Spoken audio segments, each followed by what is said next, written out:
What's going on, guys? Today we're sitting inside of a 2021 Toyota RAV4 LE Hybrid, and today we're going to do a very fast button overview for anybody who went with the LE over the XLE to save a little bit of that money. Okay, so here's how things look from the inside. I'm going to go from left to right, and I'm going to do things quick. But I hope this video finds somebody well and helps you understand what all the buttons do. So, I have my auto up and down windows all around. If I do a hard click down, they go down, and if I do a hard click up, they go up automatically. So it's basically touchless. I have my window lock over here and my door locks here. There's little nubbies on here that actually match the nubbies on the handle to the key fob, which, by the way, is a flip open key. Then I have my right adjustment for the mirror, left adjustment for the mirror, and neutral position. It's a little noisy, so let me just roll up my window. See how that's touchless? Nice. In fact, I'm going to start it up. Since it's a hybrid, I know it's running because it says ready here in green. Now moving on, I have the brightness to the gauges over here that I can adjust like a wheel. I have my automatic high beams. So when I put my headlights on and put it in the high beams, if this is on, I get automatic. Onto the stock, I have off, daytime runner lights, parking lights, and on. Of course, I have a quick little touch for 3 turn signals there on the left and right. Great for the highway. Over here, I can actually reduce the flow in the vent, so I can customize my temperature and my airflow. Onto the steering wheel, I have the arrows, select, and back button for the MID, which is the screen in the middle, and I have my different menus there, which I'll go over in a different video.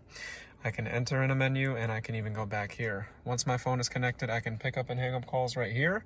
I can change the call volume here, and I can make some voice commands. Fun fact, when I'm listening to the radio, I can even change the volume with that as well. Horn is right here in the center, and over here is my cruise control, so it's no longer on the stock. So what I do is press the radar button, and I get a little green car on the top right of the screen.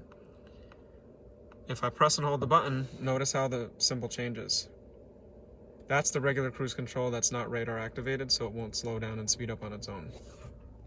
Once I tap the radar button or press and hold for normal cruise control, I can set it here and then increase and decrease speed, cancel with the cancel button, or of course with the brake. Once I'm in the radar cruise control, I can change the following distance between 3 different sensitivities here, and this is the lane departure alert, and when I push that, I'm going to get a little picture of a car going out of its lane right there. That's going to be my lane departure alert with steering assist and lane trace assist when I'm in the cruise control. The lane departure alert will beep when I'm going out of my lane. The steering assist will steer me back in a little bit. And the lane trace assist when in the cruise control will actually try to keep me centered. No, it's not a self-driving car. You can change the sensitivity of that stuff by going into your settings menu to the gear icon and select lane trace assist, press and hold, and I can fix up all my stuff there, and it goes on and on. But like I said, I'll save that for another video. Also down below over here, if I pull this down, I can telescope the steering wheel and go up and down. Once I find the perfect spot, I lock it right into place, and underneath I even have the latch for the hood. For the gas, the lever for the gas is actually going to be a push button, and that's going to be right over here next to my hood latch. Closing things back up to keep it quiet, and moving on to the screen. This is going to be a touch screen, which also operates my audio system.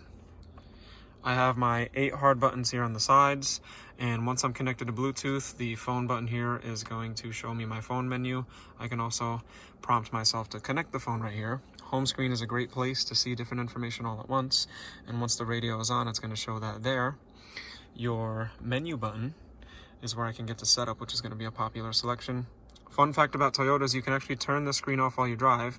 You go to menu, display, and screen off, and you can still listen to music, and you push any button to go back on the screen. Real quick, in setup, I can change the color theme, turn the beep on and off, and change the clock. That's probably where you'll spend most of your time in your menu, and I can even do voice recognition training here. There are some advanced settings down below, but I'm trying to keep the video short. So back onto menu, you can even see the information about the car right here. That's a little diagram of what your electric system is doing. Fun fact about the hybrids, the battery level is supposed to go low and go back up. That's a natural cycle through the hybrid battery, and that's why they last so long. It's going to actually collect energy from the brakes and from the motor, which comes from the engine. You'll also know what screen you're in because it'll say on the top left here, so you'll never really get lost. See, it says menu because I just hit menu. Now audio, I have my different audio selections here. And once I'm connected to Bluetooth, I can run my Bluetooth music right there. Map when I'm connected to Apple CarPlay or Android Auto via the USB plug down below. I can hit map to use the map application that I choose. Then I have Seek and Track, my phone, which I mentioned, and apps. Hazards are right over here, easy to get to and see. Moving up real quick, I have a simple flip switch for making the mirror flip up for the high beams behind me and bright lights. Sunglass case with a soft backing. And I have the switch for my safety connect. Push it once, you can talk to somebody. Push it 2 times, it sends out the signal. And if you do crash and the airbags go off, it'll send the signal for you. Then I have the individual lights right here. So it's not actually a touch on the light. Lights with the door, and then all lights right now while I'm driving.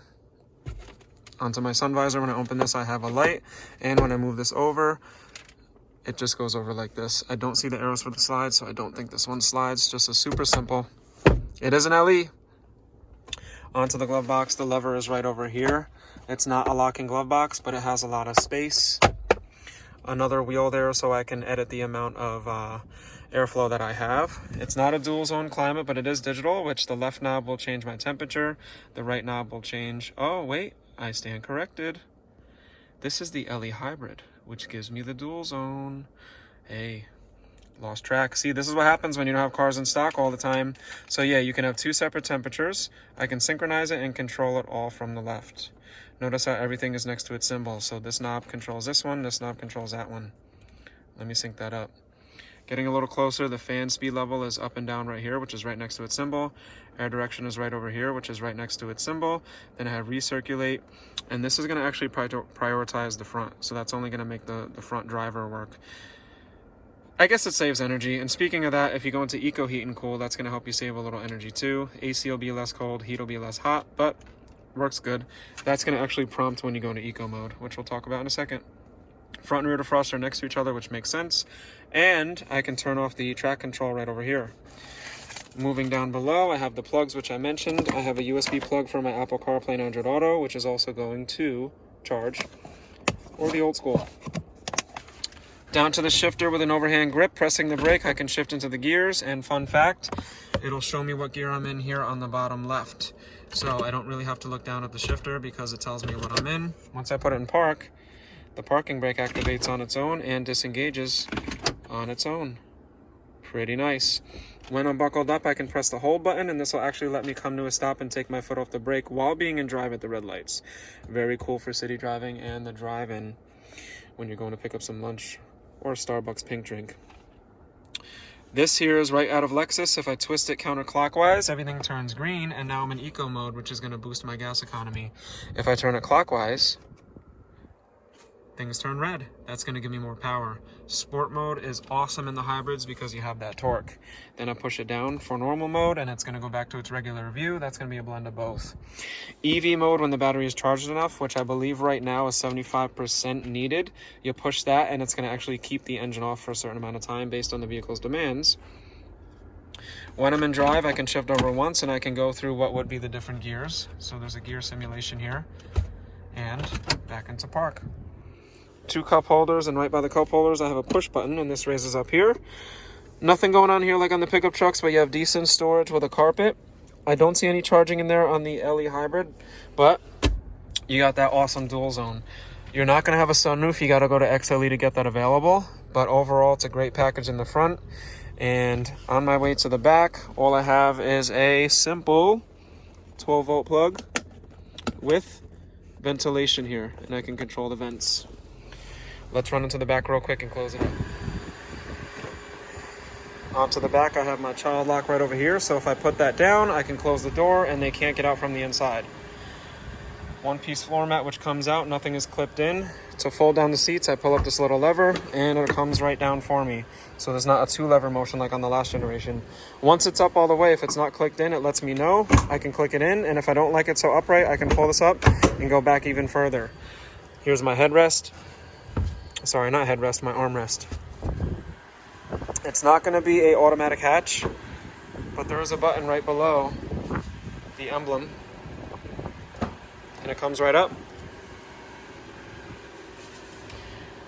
And I have a cubby over here, got my D-rings and a button for the light, and my privacy shade, which may or may not be standard in your area, To remove that, I just pull on one of the spring-loaded heads and it comes right out, and I can aim one of the heads in there, spring load it, and put it right back in. Pretty cool. And the way that goes in is it's over and down, and then up and out. That pretty much wraps it up. So tell me what you guys think. Tell me if I went too fast. Tell me if I went too slow. Let me know in the comments below. I'll see you in the next video. Peace.